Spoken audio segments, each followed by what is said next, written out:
Oke, rekan-rekan sekalian, kita berjumpa lagi di part yang ketiga, yakni bagaimana cara kerja deep learning, ya. Nah, presentasi kali ini sebagian besar saya ambil dari slide yang sudah ada di internet, yakni dari Brandon Rohrer. Dia adalah salah satu engineer di Facebook, yang mana kemudian slide ini menjadi salah satu slide favorit ya untuk deep learning lecture di KDD Nuggets, ya. Nah, nanti kita akan coba jelaskan bagaimana sih cara memahami deep learning secara visual, ya, sehingga rekan-rekan bisa memiliki konsep dasar tentang deep learning itu sendiri. Nah, rekan-rekan, ketika nanti rekan-rekan bertanya, bagaimana sih sebenarnya konsep itu dari sisi matematis, rekan-rekan bisa melihat di paper, yang mana kemudian paper yang pertama, yang sebelah kiri ini adalah paper yang salah satu paper yang cukup penting di riset deep learning.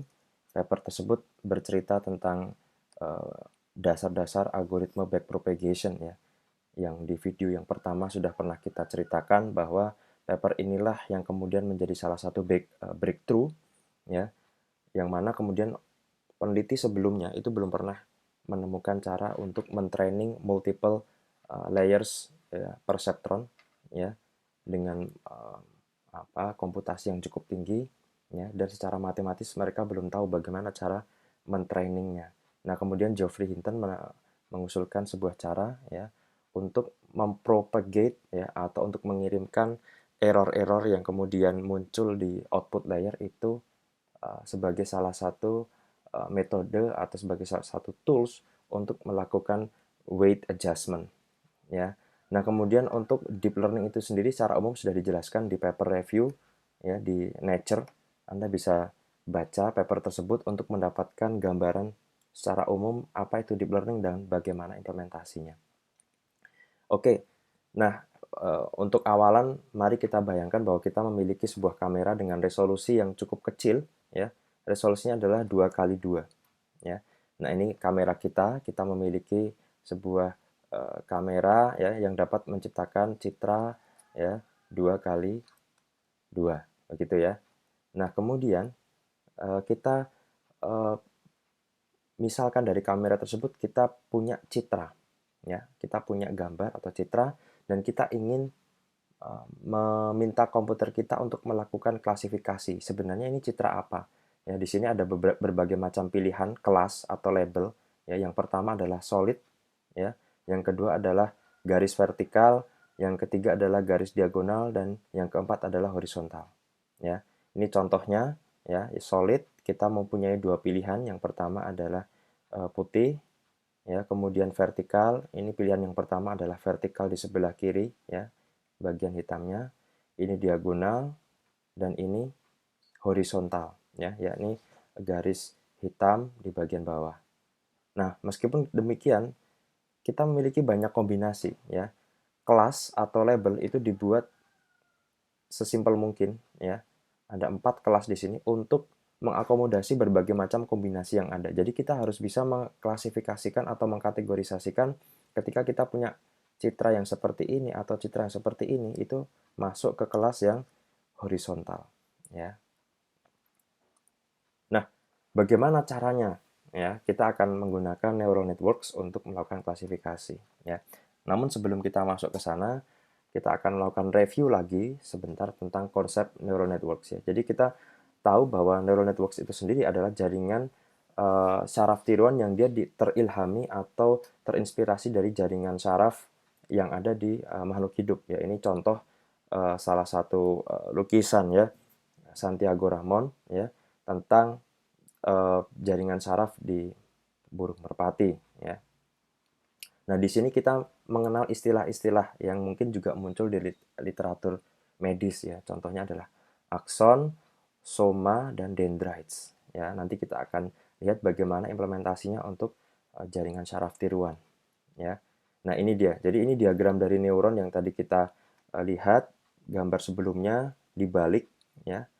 Kemudian kita beri label sesuai dengan istilah yang muncul di literasi medis, dan di sini kemudian kita lihat bagaimana kemudian representasi dari jaringan saraf ini, ya, sebagaimana yang kemudian kita banyak temukan di pelajaran neural networks ya. Jadi di sini akson ini bagian yang besar ya. Kemudian ada soma dan ada dendrites. Ya, soma ini adalah bagian yang tengah, kemudian dendrites adalah bagian-bagian atau rambut-rambut kecil ya. Oke. Kemudian kita lihat. Nah, akson ini bisa dihubungkan dengan dendrites di neuron yang lain. Nah, kadang-kadang koneksinya ini juga bermacam-macam. Ada koneksi yang kuat dan ada koneksi yang lemah, ya. Atau kadang-kadang di antara kuat dan lemah itu sendiri. Ya. Contohnya ini adalah koneksi yang tengah-tengah ya, medium connection. Ini adalah strong connection dan ini adalah weak connection. Bahkan kadang-kadang tidak ada koneksi sama sekali, sehingga bisa kita lambangkan dengan angka 0 ya. Nah, ini kira-kira ketika berbagai akson, banyak akson itu terkoneksi dengan dendrites, kita bisa menggambarkannya secara skematis seperti ini ya, dengan tipe koneksi masing-masing. Ada koneksi yang kuat ya, ada koneksi yang lemah dan ada koneksi yang sedang saja gitu ya. Nah, kita simplifikasi gambarnya, kita bisa mendapatkan gambar sebagaimana yang ada di sebelah kanan ya. Kemudian kita beri weight atau angka kuantitatif untuk menggambarkan seberapa kuat koneksi masing-masing akson tersebut ya. Ada yang kuat kita gambarkan dengan 0,9, ada yang lemah 0,2 dan ada 0,5 ya. Nah, kita kembali lagi ke citra 2x2 yang tadi sudah kita tampilkan di awal ya.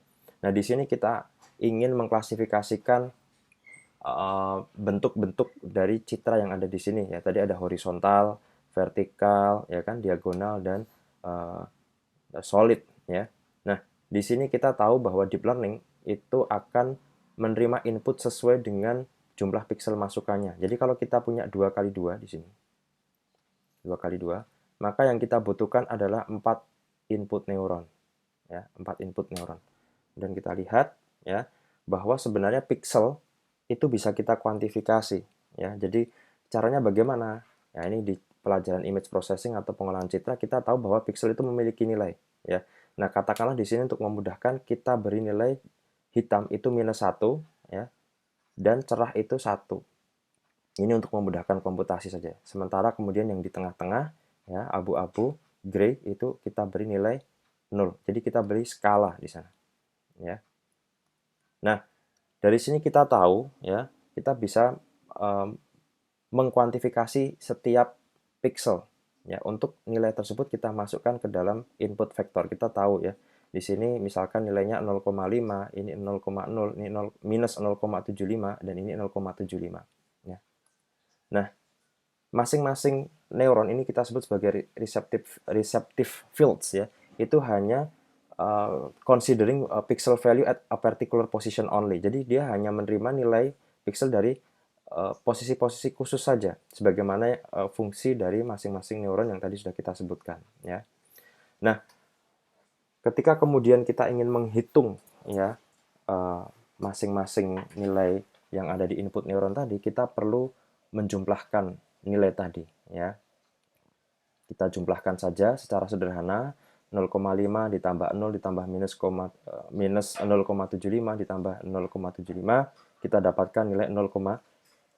Ya, di sini kita masih berasumsi bahwa weight atau bobot masing-masing koneksi ini sama untuk setiap neuron ya, yakni 1 ya, kita anggap saja seperti itu ya.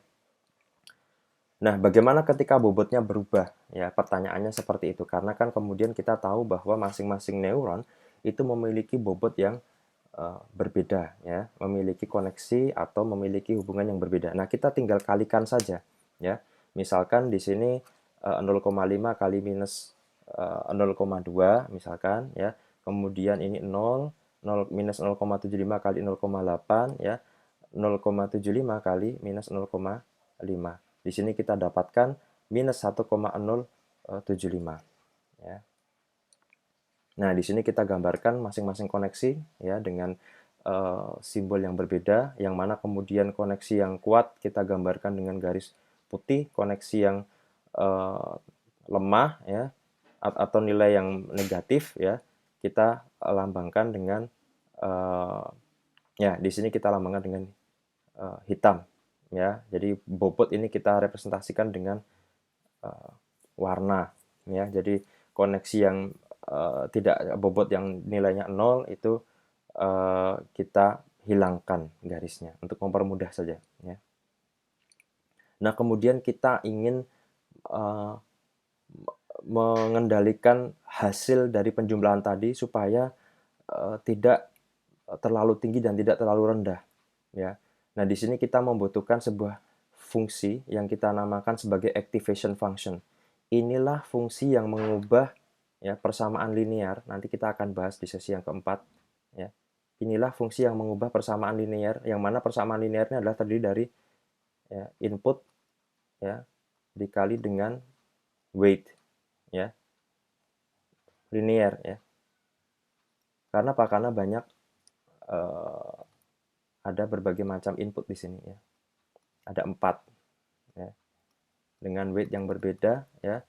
Kita ingin mengubah persamaan linear ini menjadi persamaan nonlinear, ya. Sekaligus juga mengendalikan eh, nilainya supaya tidak terlalu tinggi dan tidak terlalu eh, rendah, begitu, ya. Nah, kita membutuhkan yang namanya squash function atau activation function. Di sini ada namanya activation function, ya. Kita ingin mengendalikan nilainya supaya tidak terlalu tinggi dan tidak terlalu rendah, ya. Nah, di sini salah satu contohnya adalah yang kita gunakan adalah sigmoid squashing function, ya. Yang mana kemudian ketika kita punya nilai di sini, kita mappingkan dengan functionnya, maka kita akan mendapatkan hasilnya di sini, ya. Kalau kita naikkan nilainya, ya, kita akan mendapatkan hasilnya di sini, ya. Kita naikkan pada suatu titik, ya, kita akan mendapatkan nilai antara 1 dengan minus 1, ya, yang mana ketika kemudian nilai X-nya itu bertambah, ya, kita akan mendapatkan hasil yang konstan di sini, ya. Ini adalah sigmoid function. Jadi untuk mengendalikan nilai maksimum dan nilai minimumnya. Oke. Nah, rekan-rekan sekalian, sigmoid ini hanya salah satu dari activation function saja. Sebenarnya ada banyak sekali activation function, nanti kita akan lihat contoh-contohnya, ya. Tapi salah satu yang sering digunakan adalah sigmoid ini. Nah, oke, kita kembali ke citra kita. Kita berlakukan squashing function-nya atau activation function, kita dapatkan nilai 0,746, ya. Nah, ini secara sederhana arsitekturnya kita rubah supaya tidak terlalu banyak titik di sini, ya. Nah, lihat bahwa kemudian neural network ini tidak hanya terdiri dari satu input dan satu squashing function saja, tapi kita bisa membuat banyak neuron, ya, dengan arsitektur yang berbeda pula, ya. Nanti kita akan bicara masalah layer dan seterusnya, ya. Nah, misalkan kita di sini akan membuat neuron-neuron baru, ya, di hidden layer, ya. Di sini kita tambahkan ada 4 neuron, ya, di layer yang kedua, ya. Nah, dari neuron-neuron tadi kita bisa membuat representasi yang lebih kompleks, ya. Bagaimana caranya? Misalkan kita punya satu hidden layer di sini, satu neuron di hidden layer, ya, misalkan ini, ya. Ini adalah representasi dari dua neuron yang lain. Oke, kita ganti warna supaya lebih jelas, ya. Kita ganti dengan kuning, ya. Oke, ini adalah representasi dari dua neuron yang lain, yakni neuron yang ini, ya, dengan neuron yang ini. Oke, sehingga kita bisa merepresentasikan bentuk vertikal, gitu, ya. Kemudian yang ini adalah representasi dari neuron yang ini dan neuron yang ini. Seperti itu kira-kira, ya. Sehingga dari kombinasi antara dua neuron tadi kita bisa membentuk, ya, representasi yang lebih kompleks lagi. Nah, kita ingat konsep deep learning, ya, di video sebelumnya, ya. Kita tahu bahwa konsep deep learning itu adalah membuat layer-layer tambahan untuk merepresentasikan, ya, sebuah citra, ya. Contohnya di sini adalah citra dari unsur yang sederhana sampai yang kompleks, ya. Dengan bertambahnya layer tadi kita bisa membuat representasi yang lebih kompleks. Nah, ini dia, ya. Jadi kita membuat representasi yang lebih kompleks dengan cara apa? Mengkombinasikan masing-masing neuron tadi. Ya. Terus kita buat, nah ini di bagian output nanti biasanya kita akan menggunakan activation function yang lain ya. Nanti kita akan bahas ya. Oke. Nah, ini dia. Jadi rectified linear units ini juga salah satu activation function ya. Yang mana kemudian salah satu keunikannya adalah dia akan meloloskan nilai yang sifatnya atau yang angka yang sifatnya positif di sini. Ya. Sementara angka yang negatif itu akan di convert atau akan dirubah menjadi 0. Ya. Ini adalah rectified linear units. Nah, biasanya ini digunakan di output layer ya. Untuk apa? Untuk kemudian kita bisa menghilangkan angka-angka negatif tadi sehingga hanya akan tersisa ya angka yang sifatnya positif, yang mana kemudian kalau kita nanti bicara masalah output ya, kita akan menemukan bahwa angka yang positif ini nanti bisa kita konversi ya sebagai angka probabilistik ya, peluang ya. Oke, nah misalkan kita sudah menemukan arsitektur sederhananya seperti ini ya. Kita lihat bahwa untuk masing-masing output kita bisa mendapatkan kemungkinan-kemungkinan citra yang akan muncul ya. Misalkan ini adalah solid ya. Kemudian ini adalah ya vertikal begitu ya. Kemudian ini diagonal dan ini adalah horizontal begitu. Oke. Nah, kita lihat secara umum seperti ini ya. Jadi yang solid dikategorisasikan menjadi solid, vertikal ya, yang vertikal, kemudian diagonal untuk yang diagonal dan horizontal untuk yang horizontal ya, seperti ini. Nah, ini yang sudah pernah kita jelaskan di video sebelumnya ya, di sesi yang sebelumnya, bahwa dari konsep yang sederhana kita bisa membuat konsep yang lebih kompleks ya. Oke. Nah, kita coba melakukan training ya secara umum. Kalau kemudian kita masukkan ya input yang seperti ini adalah garis horizontal ya. Contoh saja bahwa kita punya gambar seperti ini ya. Maka yang kita inginkan nanti adalah luarannya di sini adalah horizontal ya. Yang kita inginkan adalah luarannya adalah horizontal. Nah, kita lihat ya, ini setelah kita trainingkan ya, kita masukkan nilainya ya. Ya, luarannya adalah horizontal ya. Idealnya seperti itu ya. Kita ingin bahwa ketika kita mentraining ya neural network ya, neural networknya langsung tahu bahwa ini hasilnya adalah horizontal ya. Idealnya seperti itu ya. Namun kemudian yang jadi pertanyaan, bagaimana cara men-setting weight-nya ya, supaya neural network tahu bahwa ketika kita masukkan citra horizontal hasilnya adalah horizontal juga ya. Ada ideal dan ada tidak ideal ya. Jadi idealnya kita ingin bahwa horizontal lah yang nilainya 1 ya. Kenapa? Karena ini adalah citra dengan garis horizontal, sementara yang lainnya adalah bernilai 0 kan begitu ya. Namun ketika kita trainingkan dengan weighting yang kita set secara arbitrary atau secara acak, hasilnya tidak sesuai dengan harapan ya. Hasilnya adalah nilainya 0,5, 0,75, minus 0,25, dan ini minus 0,75 ya, tidak sesuai harapan ya. Sehingga di situ kita sebut ada error atau ada kesalahan, yakni selisih antara truth atau nilai yang kita inginkan dengan answer-nya ya, atau jawaban dari hasil trainingnya. Di sini kita masih memiliki error ya. Nah, pertanyaan selanjutnya, bagaimana cara kita mereduksi errornya ya? Dengan cara seperti apa? Dengan cara men-setting weighting-nya ya. Nah, oke, kita akan mencoba menjelaskan salah satu metode untuk mengadjust atau men-setting weight ya. Nah, di sini kita punya dua sumbu ya. Katakanlah persamaan yang kita hasilkan ya, relasi antara error dan weight ini adalah persamaan pangkat 2, dan ini yang paling sering digunakan di deep learning ya. Jadi persamaan kuadratik ya, loss function-nya, atau yang menghubungkan antara answer dan truth tadi ya. Nah, oke, kita coba misalkan original weight-nya di sini ya. Kita ingin menurunkan error-nya. Artinya apa? Kita ingin menggerakkan bola ini, kita anggap sebagai bola, itu ke bawah ya. Supaya apa? minimum error kan tujuan kita, ya kan? Nah, bagaimana caranya nanti kita lihat, ya. Kalau kita mengurangi weightingnya, maka errornya makin besar. Kalau kita menaikkan weightingnya, maka errornya makin makin kecil. Logikanya seperti itu, ya. Caranya bagaimana? Kalau kemudian kita bicara masalah komputer, maka biasanya yang kemudian muncul di benak kita ketika kita ingin mengoptimalisasi, ya, optimasi atau optimalisasi, ya, mengoptimasi uh, sebuah function, mencari titik optimalnya, ya, mencari titik minimumnya. Kalau kita bicara masalah komputer, kita larinya nanti akan ke masalah numerical computation, ya. Mungkin rekan-rekan sudah pernah mengambil kuliahnya, ya.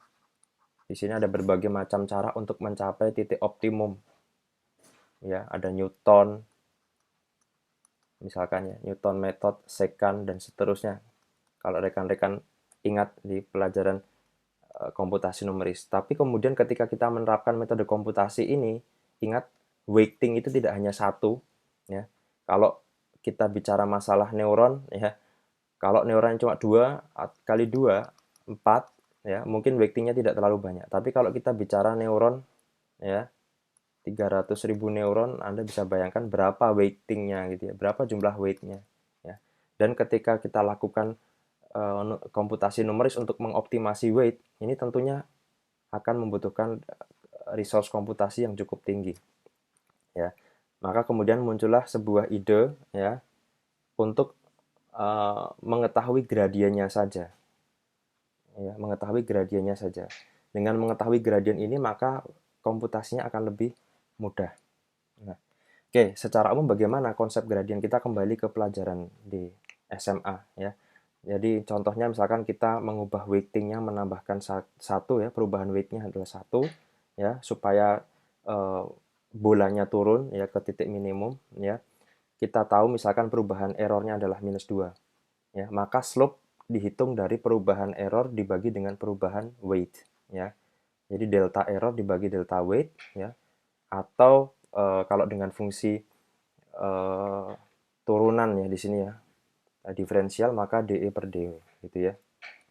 -2 dibagi 1, ya, maka jawabannya adalah -2, ya.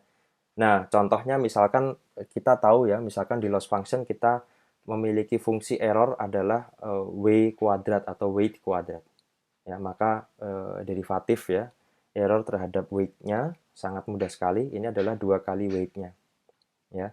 Kalau weight-nya -1, maka kita bisa menemukan di sini perubahan error terhadap weight itu -2. Ya, jadi slope-nya adalah -2. Oke. Nah, kita ingin beranjak, ya, bagaimana kemudian kasusnya ketika kita ingin menghitung weight tidak hanya satu saja, tapi bagaimana kemudian ketika ada di sini ada input, ya, ada output, ya, dan ada hidden layer, ya, ada hidden layer di sini. Ya, di sini ada 2 weight, ya. Maka kita harus merepresentasikan persamaan linear yang menghubungkan antara X, Y, dan E, ya. Oke, contoh paling sederhana, misalkan kita ingin merepresentasikan nilai dari Y, ya. Y adalah representasi dari X dikalikan weight pertama, ya, W1, ya. Kemudian bagaimana turunannya? Ya, kita tinggal menderivasi Y ini, ya, terhadap W1, ya. Ketika kita derivasikan dy dw1, maka jawabannya adalah X. Begitu juga dengan E, outputnya, ya. E adalah representasi dari Y ini, ya, dikalikan W2. Oke.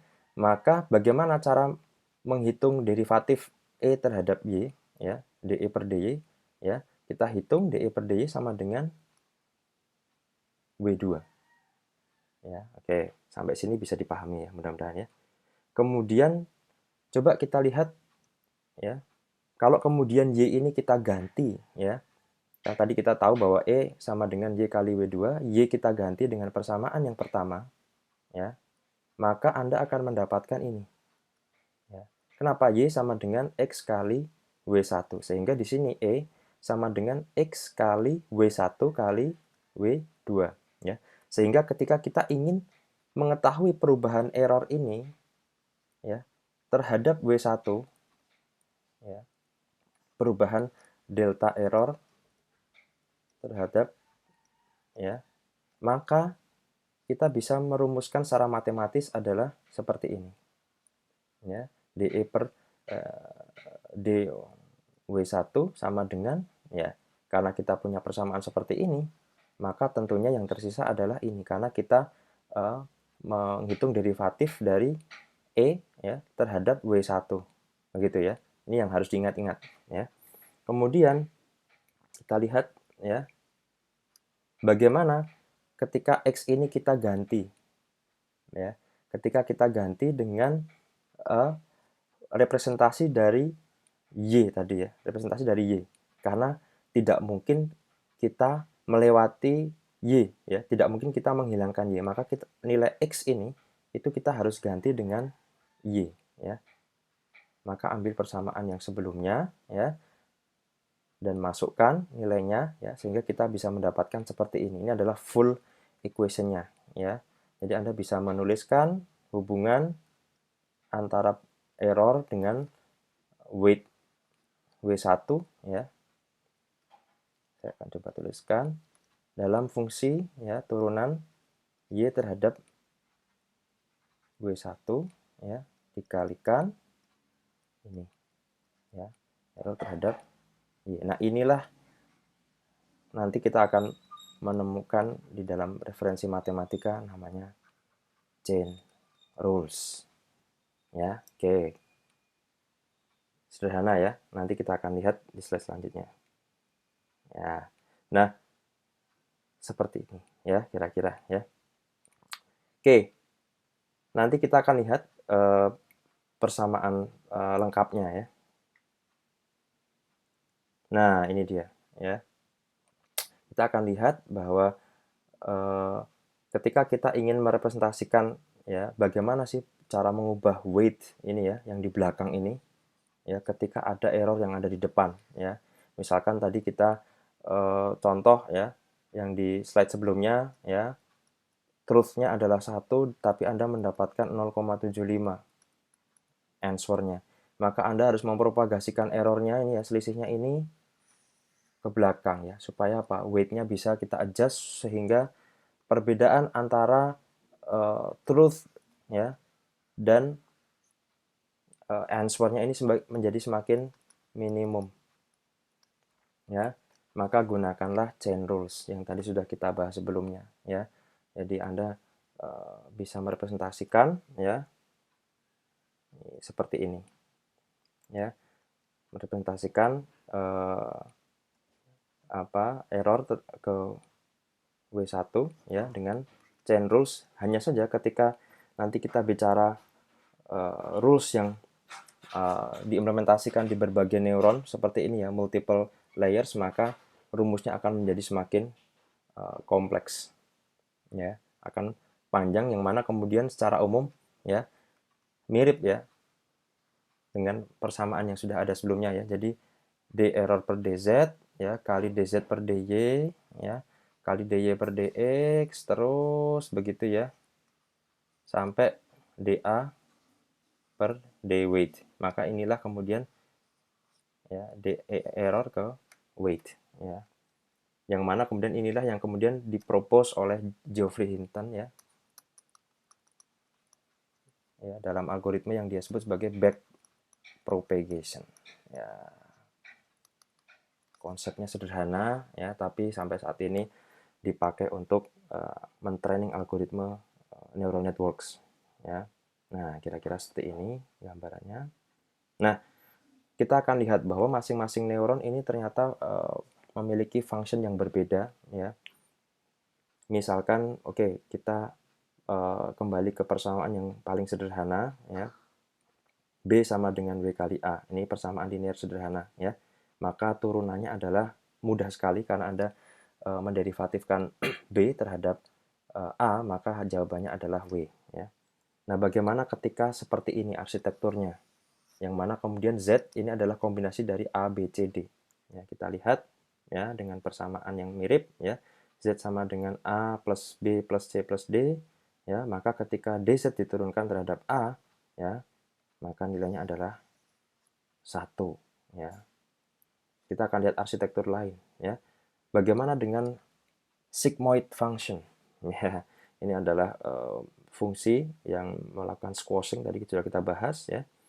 Katakanlah kita punya sigmoid function seperti ini ya, B sama dengan ya rumusnya seperti ini ya. Kemudian kita sebut saja dia sebagai sigmoid A ya, sigmoid function dari A gitu ya. Ya, bagaimana cara menghitung turunannya ya? Sebenarnya sangat mudah kalau rekan-rekan lihat nanti di referensi matematis ya. Turunan untuk sigmoid function terhadap A itu seperti ini rumusnya. Ya. Oke, kita lihat lagi contoh yang lainnya. Bagaimana dengan ReLU yang sering digunakan juga di deep learning ya? Kita lihat contohnya ya. B untuk ReLU tadi kita tahu bahwa dia hanya akan meloloskan nilai yang sifatnya positif ya. Kalau nilainya negatif maka nilainya 0. Maka ketika kita turunkan ya dB terhadap dA ya seperti ini ya. 1 dan 0.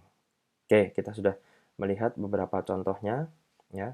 Nah, kita ingin men-training neural network itu from scratch ya. Kita lihat ya, dan nanti kita akan lihat bagaimana final result-nya ya. Oke. Nah, rekan-rekan sekalian, kita tahu bahwa di neural network yang kita bahas saat ini, saya melakukan simplifikasi di mana kemudian di sini tidak kita hitung ada satu komponen sebenarnya ya, yang kemudian perlu kita tahu bahwa sebenarnya di sini ada bias ya. Anggaplah bias itu adalah weight yang sifatnya tetap lah ya, begitu. Jadi kalau kita ingat persamaan linear, silahkan nanti cek di slide saya atau video saya yang sebelumnya ya. Y sama dengan mx plus c. Nah, inilah bias ya. Inilah bias. Di sini kita menghilangkan ini. Ya, kita melakukan simplifikasi di mana kemudian untuk memudahkan rekan-rekan sekalian dalam pemahaman, maka bias ini tidak kita hitung. Meskipun kalau di dalam neural network yang real ya, sebenarnya ada satu lagi di sini weight yang dia tidak berubah ya. By default adalah parameter C tadi ya. Kalau di jaringan saraf tiruan ya, maka kita bisa seperti ini ya, plus bias. Ya, jadi ada nilai yang tetap tidak berubah. Ya, di sini ada weight. Ya, di sini ada inputnya ya, dan di sini ada luaran yang mana kemudian nanti luarannya adalah akan dikirim ke activation function ya. Activation function untuk dilakukan squashing ya. Jadi kita melakukan simplifikasi di sini. Nah, rekan-rekan sekalian, saya ingin memperlihatkan demonstrasi dari apa yang sudah kita pelajari tadi ya. Anda bisa mengakses demonstrasi ini di playground.tensorflow.org ya. Di sini kita ingin memperlihatkan bagaimana sih cara kerja dari neural network itu sendiri ya. Di sini Anda bisa melihat, Anda bisa men-setting learning rate ya. Apa itu learning rate ya? Learning rate adalah seberapa cepat nanti weighting itu berubah. Kemudian di sini ada activation function, regularization ya, regularization rate. Saya tidak akan bahas di sini. Dan di sini adalah problemnya adalah classification ya. Contohnya kita ingin mengklasifikasikan pattern seperti ini, yang mana kemudian ini bukan pola yang linear ya. Ini adalah highly non-linear ya. Sebab apa? Sebab garis pemisahnya harus bisa memisahkan antara bagian yang biru dengan bagian yang berwarna orange. Ya, sementara kita memiliki feature, katakanlah yang paling sederhana kita punya dua feature saja ya. Kita ingin mengekstrak ya dengan dua feature X1 dan X2, kemudian kita punya hidden layer di sini ya, 4 neuron dan kita outputnya adalah 2 neuron.